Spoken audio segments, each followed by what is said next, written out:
June 25, 2009, 12:21 p.m. A call is placed to the Los Angeles Emergency Center. On the other end of the line, a frantic voice describes a man who is not breathing, a man who, for the rest of the world, was an invincible media deity. As paramedics rushed toward 100 North Carrollwood Drive, time stood still for millions of people. However, inside that mansion the clock had been ticking down for months. What the world called a tragedy for others was the conclusion of a business deal. Welcome to Investigation and Archive. Today, we open the file on room 7102. To understand the end, we must look at the beginning of the final tour. March 2009. Michael Jackson appears at the O2 Arena in London. He looks like a specter covered in sequins. Before thousands of followers, he announces his return with 50 scheduled concerts. "This is it," he declared. Behind that practiced smile, Jackson was a cornered man. His personal debts amounted to more than $400 million. The king of pop was, financially speaking, a hostage to his own legacy. The promoter AEG Live had invested a fortune in a tour that Michael's body, punished by decades of physical demands and a precarious state of health, could hardly withstand. Michael weighed barely 110 pounds. He suffered from chronic insomnia that kept him on the brink of collapse. Rehearsals at the Staples Center showed a genius capable of brilliant flashes, but one who crumbled as soon as the spotlights went out. The pressure was not just artistic, it was an economic sentence.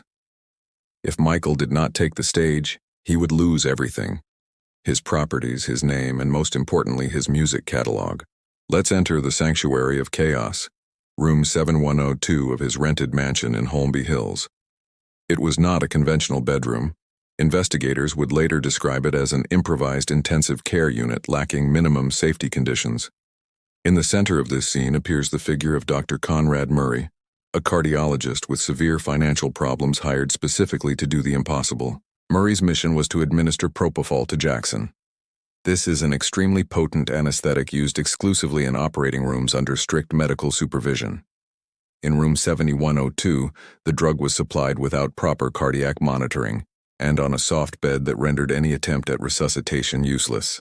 Why would a doctor accept such risks? The answer lies in the financial records. Murray needed the money as much as Michael needed sleep. This mutual dependence created the perfect ecosystem for disaster. The room was filled with bottles of lorazepam, midazolam, and empty propofol vials. Michael Jackson was not sleeping. He was induced into a pharmacological coma every night so he could rehearse every day. We arrive at the morning of his death. Records indicate that Murray administered a series of sedatives throughout the early hours, ending with a dose of propofol at 10:40 a.m. What happened in the following 2 hours is a black hole of contradictions. In the next act, we will analyze who truly benefited from the king of pop never making it to London, because Michael Jackson was worth hundreds of millions alive, but his death was worth billions. The death of an idol usually generates grief, but in Michael Jackson's case it also generated an immediate liquidity that his life could no longer sustain. To understand the enigma of room 7102, it is mandatory to follow the money trail. At the time of his death, Jackson was on the brink of financial ruin, yet he possessed the most coveted asset in the music industry: the Sony ATV catalog, which included the rights to most of the Beatles' songs.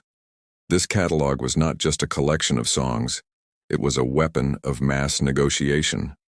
Michael had acquired it in 1985 for $47 million, a move that earned him the enmity of powerful figures in the industry. By 2009, that same catalog was worth billions. Various sources indicate that Jackson was being pressured to sell his share to settle his debts, something he flatly refused to do. Once dead, his resistance vanished, and the rights passed into the hands of a much more malleable trust. Another critical point in this file is the tour promoter, AEG Live. The company had insured Jackson's life for astronomical sums, but only in the event of accidental death. If Michael simply collapsed from exhaustion or canceled the concerts, the losses for the promoter would be catastrophic. However, a death under external medical supervision, such as that of Dr. Murray, opened a very different legal scenario. Testimonies from the final rehearsals add another layer of shadow. While the official "This Is It" videos show an energetic Michael, internal emails from the promoter's executives revealed a different reality. In them, they described Jackson as a man who could not eat, who could not climb stairs, and who was losing his memory. Why then was he allowed to continue? Was Jackson an artist preparing for a comeback, or a financial asset to be exploited until his last breath? Even Michael Jackson's will has been the subject of intense investigation. The document, which appeared days after his death, was signed in Los Angeles on a date when there is documentary evidence that Michael was in New York City.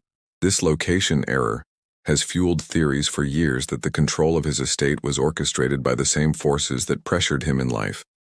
In the next act, we will leave the numbers behind to enter the crime scene. We will analyze the forensic inconsistencies and the strange behavior of witnesses in the minutes after the King of Pop's heart stopped beating. When investigators crossed the threshold of room 7102, they did not find a rock star's bedroom, but a scene that defied medical logic. The temperature in the room was unusually high. Michael Jackson was always cold, a clear sign of a metabolism devastated by years of substance use. But what caught the officer's attention was not what was in the room, but the arrangement of the objects. On the nightstand, next to an effigy of a child, sat piles of medication bottles that should never have been outside a hospital setting. Dr. Conrad Murray, in his initial statements, claimed he had only been away for a few minutes, but the scene suggested a desperate and disorganized struggle against time. There was no sign of the propofol vials that Murray admitted to using until investigators searched a hidden closet where someone had tried to hide the medical arsenal before the police arrived. The greatest inconsistency lies in the monitoring equipment. A pulse oximeter, a device designed to measure blood oxygen, was found, but it was disconnected. Murray, a cardiologist with years of experience, claimed to have performed CPR maneuvers on Michael's bed.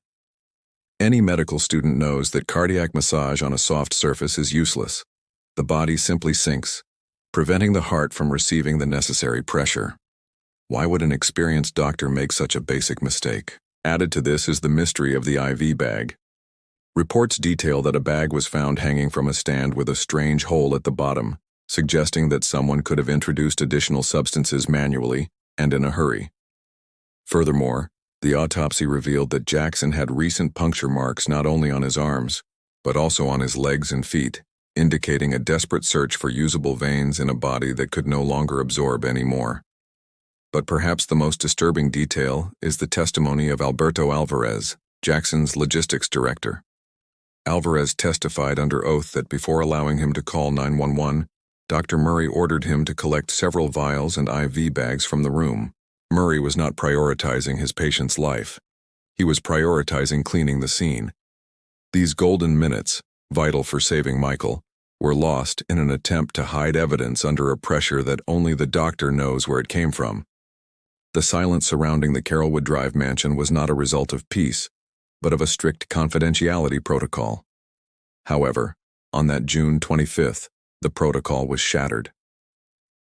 For Michael Jackson's staff, the morning passed with an unsettling normalcy until Dr. Conrad Murray's screams broke the calm. But what happened between those screams and the arrival of the ambulance is one of the darkest chapters in this file. Alberto Alvarez, the logistics director, was one of the first to enter room 7102. His judicial testimony is chilling. Alvarez described a Michael Jackson with his eyes and mouth slightly open, connected to medical equipment that seemed not to be working. But the most revealing part was not the singer's condition, but the instruction he received from the doctor. Before dialing 911, Murray ordered him to put medication vials into plastic bags. The priority was not Michael's pulse, but the trail of what had been administered to him. As chaos took over the interior, outside the room, Jackson's children witnessed the collapse of their world. Security guards, trained to protect the idol from the masses, found themselves paralyzed before an invisible enemy that was already inside. Internal calls and the movements in and out of the mansion during those 2 crucial hours present gaps that the Los Angeles police never managed to fully explain. This is where the file turns technological. The mansion was equipped with a closed-circuit surveillance system that recorded every hallway, and every access point 24 hours a day. Those recordings were the key piece to knowing who entered Michael's suite while he was sedated. However, when forensic computer experts analyzed the security server, they discovered an anomaly impossible to ignore. The logs for the morning of June 25th had been selectively erased. Who had the technical knowledge and physical access to erase the digital trail of a protected mansion while paramedics were attempting to resuscitate the king of pop? The disappearance of these videos suggests that Murray was not the only one with secrets to hide. Someone wanted to ensure that the narrative of what happened in that hallway was controlled, eliminating any evidence that could point to third parties present in the house. The question remains, who was the void on those tapes protecting? To understand the true magnitude of the enigma of room 7102, we must step away from the forensic reports and dive into the victim's mind. In the months leading up to his death, Michael Jackson was not only fighting physical pain, he was waging a battle against a fear that many labeled as paranoia, but which he documented with terrifying clarity.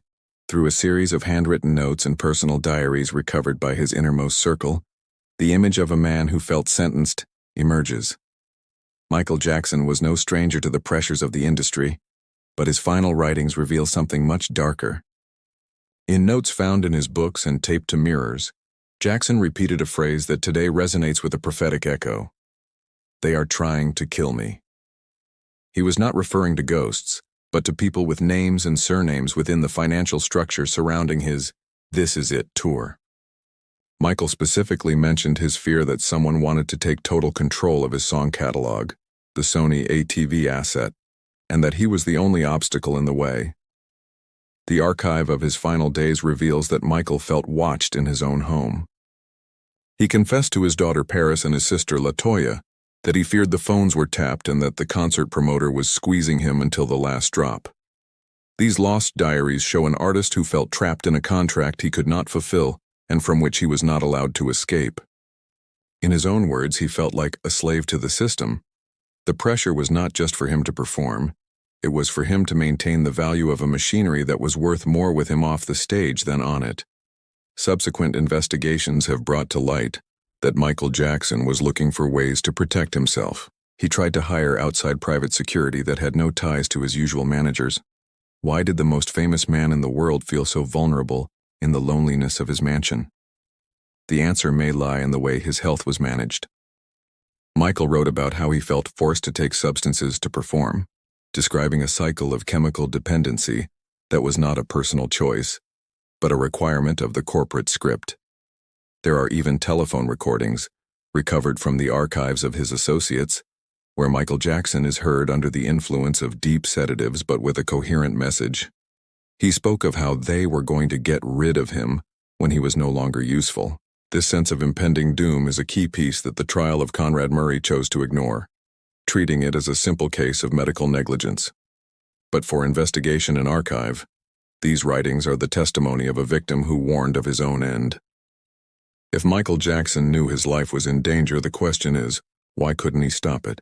Was Dr. Murray the conscious executioner of a larger plan, or simply the weakest pawn on a board Michael could no longer control? The lost diaries do not speak of an addict looking for his next fix, but of an owner fearing for his life due to the incalculable fortune his signature represented. In his final pages, Michael wrote, "If anything happens to me, look into the contracts." And it is precisely there, in the fine print of millionaire agreements, where the mystery of room 7102 becomes a plot of industrial interests. On June 26, 2009, on a stainless steel table at the Los Angeles County Coroner's Office, the world of fantasy collided head-on with raw biological reality. Michael Jackson's autopsy report, identified as case number 2009-4415, is perhaps one of the most analyzed documents in modern history. Yet it remains one of the most misunderstood. To understand what truly happened in room 7102, we must dissect this report not just as a medical record, but as a map of the suffering Jackson hid beneath his silk suits. The body the pathologists had before them was not that of the king of pop. It was that of a 50-year-old man bearing the physical and chemical scars of an internal war that lasted decades.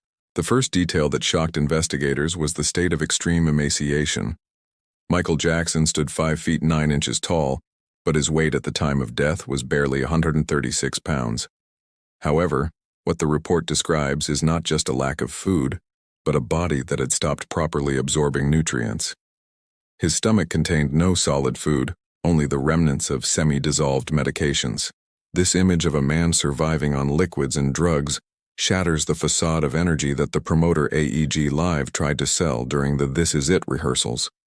A man with that body mass index and that level of frailty was not preparing for a 50-concert tour. He was merely surviving each passing hour. Observing the singer's skin, the coroners found a silent testimony to his medical history. Vitiligo, the disease Jackson always claimed to have, was confirmed by the autopsy. He presented patches of depigmentation on his chest, abdomen, face, and arms. But alongside these natural marks were far more disturbing ones, dozens of puncture marks. These were not just the marks of the intravenous lines that paramedics attempted to place in a last-ditch resuscitation effort. They were scars from repeated punctures on his arms, wrists, the tops of his feet, and his legs. Jackson's body had become a human sieve, a network of veins collapsed by the constant administration of sedatives. The analysis of his head and face revealed the best-kept secrets of his aesthetics. The report details that Jackson was virtually bald. What the public saw as a thick, shiny black mane was actually a high-quality wig sewn into his scalp. This was the result of the second- and third-degree burns he suffered in 1984 during the filming of a Pepsi commercial, an event many mark as the beginning of his addiction to painkillers. The scars of his multiple rhinoplasties were also present, with significant erosion of the nasal cartilage. But beyond vanity, the autopsy revealed chronic lung disease, inflammation, and a reduction in respiratory capacity that would have made any physical effort, like dancing Billie Jean, an agony due to lack of oxygen. However, the core of the forensic report is the toxicology section. Propofol was listed as the primary cause of death, with a blood concentration equivalent to that of a patient undergoing major open-heart surgery. But propofol was not alone. The report details the presence of lorazepam, midazolam, diazepam, lidocaine, and ephedrine. Michael Jackson did not simply die from a high dose of one drug. He died from a phenomenon known as pharmacological synergy. The benzodiazepines enhanced the effect of the propofol, creating a state where the brain simply forgot to send the order to the lungs to breathe. It was a chemical asphyxiation, silent and absolute, occurring while Dr. Conrad Murray, according to telephone records, was busy attending to personal matters. Michael Jackson's heart, despite everything, was surprisingly healthy for a man of his age, with no signs of fat buildup or coronary disease. This adds a layer of tragedy to the file. Physically, Jackson could have lived for decades more. His death was not the failure of a vital organ, but the failure of a medical care system that was corrupted by financial interests. The report also mentions bruising on his ribs, the result of desperate attempts at cardiopulmonary resuscitation. Those bruises are the testimony of the last human contact Jackson received, a violent and late attempt to restore a life that had already escaped due to the lack of basic monitoring. A detail that often goes unnoticed is the finding of hydroquinone and monobenzone cream on his nightstand. These products, used to whiten the skin in severe vitiligo cases, explain the pale, almost translucent tone he presented. But beyond pigmentation, the autopsy described degenerative arthritis in his lower back and fingers. The man the world expected to see dancing in London suffered from chronic pain that made every movement a challenge to his nervous system. This leads us to the question the official investigation avoided. How is it possible that the doctors hired by the promoter did not report that the artist was physically incapable of fulfilling the contract? Closing the forensic analysis, one conclusion remains clear. Michael Jackson's body was a battlefield, a place where medicine was used not to heal, but to force a performance that nature no longer allowed. The autopsy not only revealed the chemical cause of death, but exposed the systemic negligence of those around him. It was not a chance accident. It was the foreseeable result of administering surgical anesthesia in a bedroom without emergency equipment. Forensic Report Number 2009-04415 is the final record of how the king of pop was consumed by the industry he helped build, leaving behind a body that spoke of pain, loneliness, and a total dependence on those who, in the end, turned their backs on him. On September 27, 2011, 2 years after Michael Jackson's heart stopped, the world's cameras shifted to the Los Angeles Superior Court. The case, the people of the state of California versus Conrad Robert Murray, was not just an involuntary manslaughter trial. It was the battlefield where it would be decided whether the responsibility for the death of the 20th century's greatest icon rested on one man alone, or if the Pandora's box of an entire industry would be opened. For investigation and archive, this trial represents one of the greatest legal misdirection maneuvers in recent history. While prosecutors painted Murray as a reckless and greedy doctor, the defense desperately tried to point in a direction that Judge Michael Pastor seemed determined to ignore: the corporate environment and the mental state of a victim who felt hunted. The prosecution's strategy was surgical and devastating. Their goal was to prove that Conrad Murray had abandoned his basic medical duties in exchange for a monthly salary of $150,000. Over the weeks, witnesses paraded to build the image of a man who prioritized his financial status over his patient's life. Phone records were presented showing Murray sending emails and making personal calls while Michael Jackson lay sedated with propofol. This detail was crucial.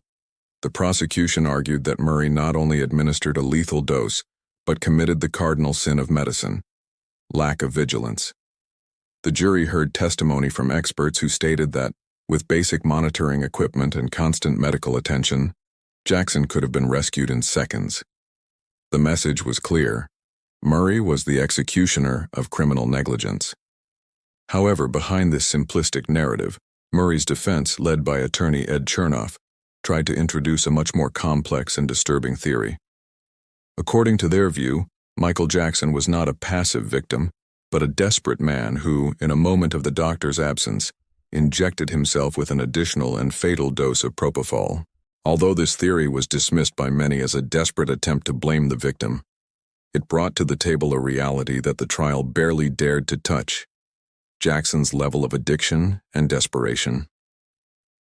But the most important part of the defense's strategy was not blaming Michael, but pointing to AEG Live. Murray's lawyers tried to show that the doctor was under unbearable pressure from the concert promoters to ensure Jackson was present at every rehearsal, regardless of the physical cost. Judge Pastor, however, severely limited evidence regarding the promoter's financial situation and corporate pressures, focusing exclusively on Murray's actions in room 7102. One of the most shocking moments of the trial was the presentation of a recording found on Conrad Murray's iPhone. In it, the voice of an unrecognizable Michael Jackson could be heard, slurring his words under a deep sedative effect. "When people leave this show, I want them to say, 'I've never seen anything like this in my life,'" Michael said in a broken voice. This recording, made by Murray himself weeks before the death, was used by the prosecution to prove that the doctor was fully aware his patient was in a pitiful state, and yet continued to supply him with anesthetics. But for an archive analyst, the recording suggests something else. Why would Murray record his patient in that state? Was it a life insurance policy? A trophy? Or proof that he was following external instructions to keep Jackson under control? The testimony of Los Angeles paramedics was also revealing. They described how Murray seemed to be in shock, trying to hide vials before they could evaluate the patient. But what was not thoroughly analyzed was the 911 call. Why did it take so long? Records show a significant time gap between the moment Murray supposedly found Jackson not breathing and the moment professional help was requested. During that interval, calls were made to Jackson's personal assistant and instructions were given to clean the scene. The trial punished Murray for this, but it was never investigated whether those initial calls were to receive instructions on how to proceed from the hierarchical superiors who paid his salary. Murray was sentenced to 4 years in prison, the maximum allowed, but the verdict left a bitter taste for those seeking comprehensive justice.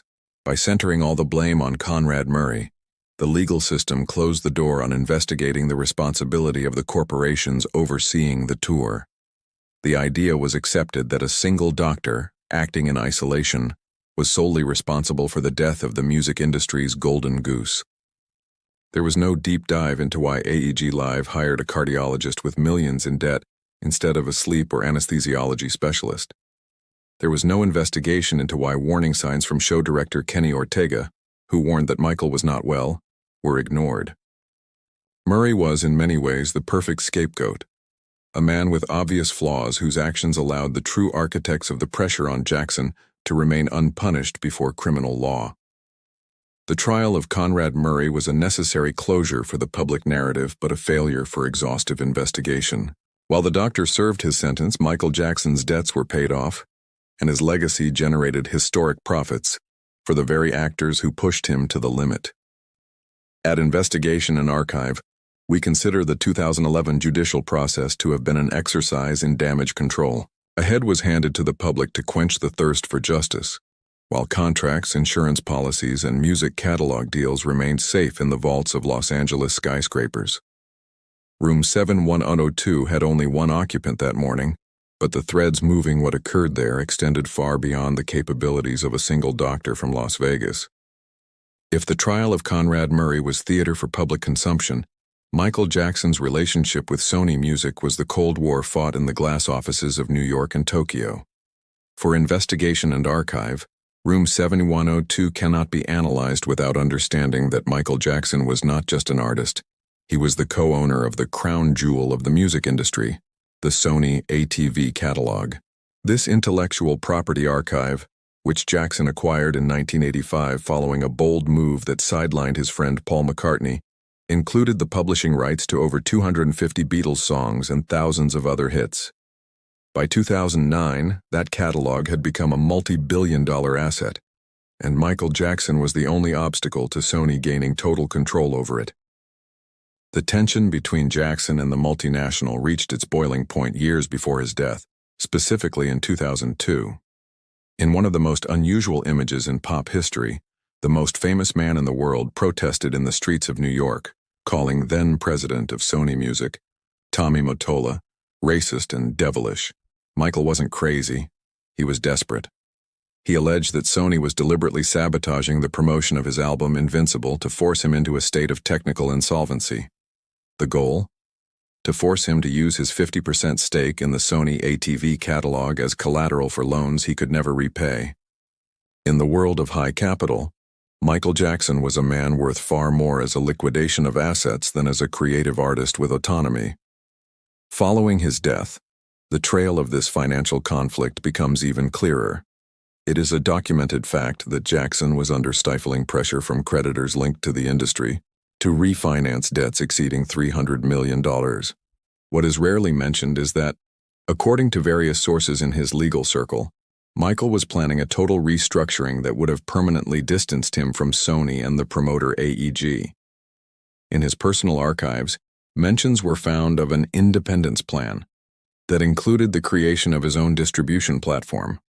The This Is It tour was, in his mind, the final toll he had to pay to buy his freedom. However, for the corporate giants, a free Michael Jackson who owned his rights was a direct threat to their bottom line. The role of executives in the weeks leading up to the end of June 2009 is a web of internal emails leaked years later. In these messages, Michael was discussed not as a human being, but as a logistics problem. There is a terrifying coldness in the way his obvious physical deterioration was discussed. It was known that Michael was failing, that he could not meet the schedule, and yet, the cancellation insurance policies remained active. The archive reveals that if Michael died of natural causes or accidents under medical supervision, investors were protected. If Michael simply withdrew due to exhaustion, the losses would be monumental. This perverse incentive structure suggests that the system was designed so that Michael Jackson could not afford the luxury of surviving if he could not perform. After his passing, the paradox was completed. Sony Music signed the most lucrative contract in history with Jackson's estate, worth $250 million, to release posthumous albums and reissues. In 2016, Sony finally achieved what it could not while Michael was breathing. They bought the remaining 50% of the Sony ATV catalog from his heirs for $750 million. The circle was closed. Michael Jackson's death not only cleared his debts overnight, but allowed the most important musical asset on the planet to return entirely to the hands of the corporation he had fought so hard against. In room 7102, a man died, But in Sony's boardrooms, a new era of unprecedented profits based on his name and image was born. In the world of investigation, when official facts show cracks, shadow theories arise. For investigation and archive. The analysis of Michael Jackson's death would not be complete without addressing one of the most persistent phenomena in popular culture, the possibility that June 25, 2009 was not the end of a life, but the beginning of an orchestrated disappearance. While for many this enters the realm of fantasy, there are inconsistencies in the chronology of events and the funeral protocol that, even today, continue to fuel the debate among security experts and forensic analysts. The first point of friction is the transportation of the body. There are video recordings showing the coroner's helicopter transporting Michael Jackson's remains from the Carrollwood Drive mansion. However, several witnesses and video analysts have pointed out anomalies in the images of a body that appears to move inside the thermal bag. Added to this is the mysterious video of a coroner's van entering a private parking lot, where a figure with Jackson's physical build is seen stepping out of the vehicle. Were these recordings distraction maneuvers to protect the privacy of the transfer, or evidence of a drill? In a case where the security cameras of the house itself were erased, any visual void becomes evidence of suspicion. The public funeral at the Staples Center was a masterpiece of staging, but it left a disturbing question. Why was the casket sealed? Unlike other funerals of figures of his magnitude, where the family allows a final private or public goodbye with an open casket to dispel doubts, Michael Jackson's casket, plated in 14-karat gold and valued at $25,000, remained closed at all times. Members of the family's inner circle, such as his sister LaToya, fueled the mystery with contradictory statements about the state of the body and the actual burial site. It was rumored that the body was cremated before the ceremony to prevent anyone from claiming an independent second autopsy, or that the casket was empty while the remains rested in a secret location at Forest Lawn Cemetery. The planned disappearance theory is not based solely on the funeral, but on the psychological profile of a man who felt cornered. Michael Jackson was an expert in the use of body doubles. For decades, he used professional impersonators to mislead paparazzi and fans. In his tour archives, it is detailed how Jackson could be in two places at once thanks to a network of decoys. Is it possible that Michael used this same tactic to escape a $400 million debt and the pressure of a tour he knew he could not perform?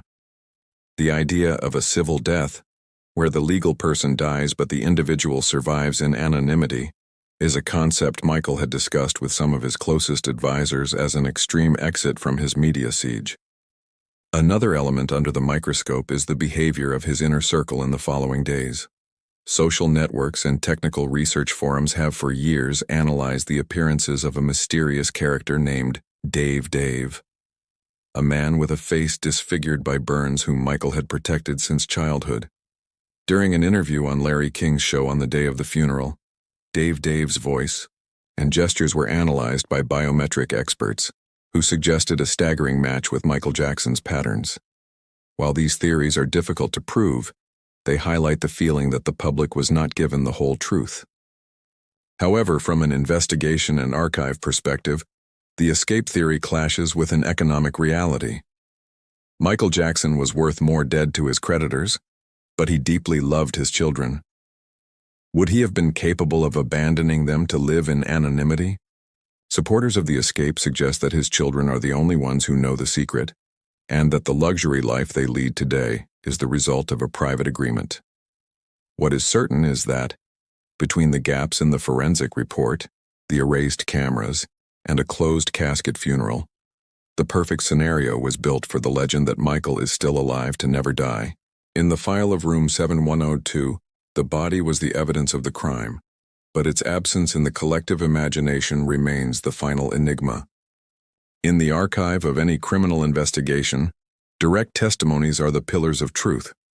However, at the Carrollwood Drive mansion, those pillars seem to have been carved in sand.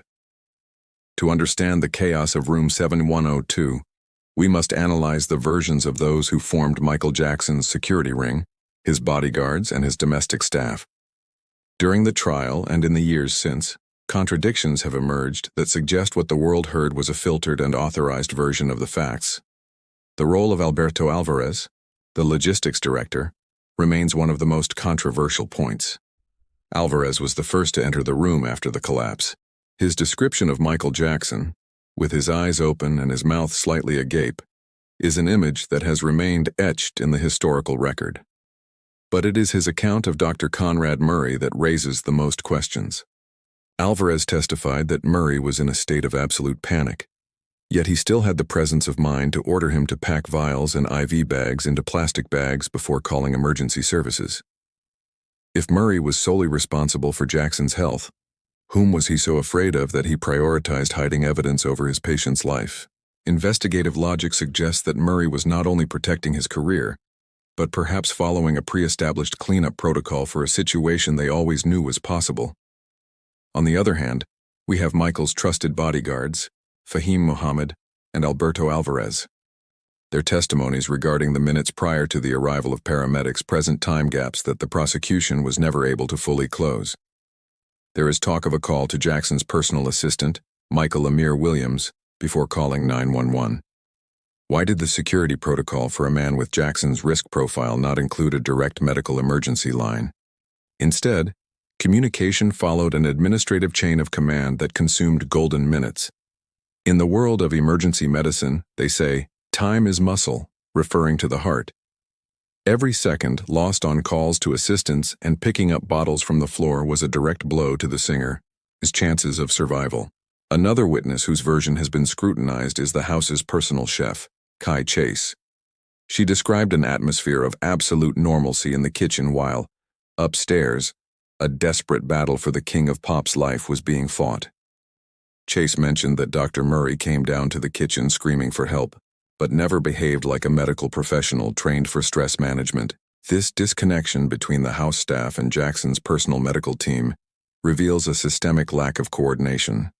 The mansion was a bubble where no one, except Murray, was allowed into the sanctuary of room 7102. This total isolation was Michael's death sentence. No one could watch the watcher. Finally, there is the mystery of the testimonies that never made it to the stand. It is known that other mansion employees were interviewed by the LAPD, but their statements were never made public or used in the trial. Did they talk about other people entering the house that morning? Did they see executives from the promoter visiting the mansion in the days prior to pressure a Michael who could barely stand? The wall of silence built by the confidentiality agreements that all employees were required to sign proved to be stronger than the search for judicial truth. At Investigation and Archive, we consider these silenced testimonies to be the missing piece to complete the puzzle of who was truly in charge of the mansion in the final moments. The official story stops at Murray, but the shadow of the witnesses points toward a much broader and darker structure. In the business world, there is a maxim as cynical as it is real. Some stars are worth more dead than alive. For Michael Jackson, June 25, 2009, marked the end of his physical existence, but it was the starting point for a financial machine unprecedented in industry archives. At the time of his passing, Michael was a giant with feet of clay, dragging an estimated $500 million in debt and facing foreclosure on his Neverland ranch. However, in less than a decade, his estate not only liquidated every cent of debt, but generated over $2 billion in gross revenue. For Investigation and Archive, this is not just a case of commercial success, but an analysis of how a death can be the perfect financial restructuring. The architects of this rebirth were John Branca, an attorney who had worked with Michael in the 1980s, and John McClane, a music executive and childhood friend. Upon being named executors of the will, they took control of an empire on the brink of collapse. Their first major maneuver was the film This Is It. Utilizing the hundreds of hours of footage recorded during rehearsals at the Staples Center, footage originally intended as private reference for Jackson, they created the highest-grossing concert documentary of all time. It is a cruel paradox. The same physical effort that was killing Michael Jackson became, after his death, the product that would save his name from bankruptcy. Fans worldwide flocked to theaters to see a man who, according to the forensic reports we have analyzed, was in a state of absolute fragility, but who on screen was edited to appear eternal. Following the cinematic success, the Jackson estate began an aggressive monetization campaign. They signed a historic contract with Sony Music for 10 recording projects and partnered with Cirque du Soleil to create permanent shows in Las Vegas. Each of these maneuvers shifted the narrative away from Michael Jackson embroiled in scandals and debt, and replaced it with Michael Jackson, the immortal genius. But the masterstroke occurred in 2016, when the estate sold Michael's 50% stake in Sony ATV Music Publishing for $750 million. With this sale, Sony finally gained total control of the Beatles' catalog, the very asset Michael had protected tooth and nail for decades. The irony is total. The asset Michael feared for and cited as the reason for his persecution in his private diaries was what ultimately purchased the financial stability of his heirs. However, this economic success has not been without legal shadows. The United States Internal Revenue Service, IRS, engaged in a years-long legal battle with the estate, alleging that the executors had massively undervalued the worth of Jackson's name and likeness at the time of his death to pay lower estate taxes. The estate argued that on the day Michael died, his reputation was so damaged by past allegations that his commercial value was minimal. It is a fascinating and dark legal argument. To save the money, his own representatives had to maintain before a judge that the Michael Jackson brand was worth almost nothing on the day of his death, only to later sell it to the entire world as the most valuable brand in music. Today, the machine continues to run. From video games to Broadway musicals, Michael Jackson has become an intellectual property managed with military efficiency. But for the archive researcher, a question remains that the bottom line cannot answer. Would Michael have allowed this total commodification of his legacy? His diaries spoke of control and autonomy, of being the owner of his own art. After his death, that autonomy vanished to make way for a consortium of lawyers and corporations that have made Room 7102 the point of origin for the most profitable inheritance in history. The business of eternity has been a resounding success, but the price was the definitive silence of the man who held the keys to the catalog. As we close the file on Room 7102, we are left with an image that is far from the spotlights and the stage's glitter. In the shadows of a mansion that was never truly his, the most famous man in the world spent his final hours being a stranger to himself.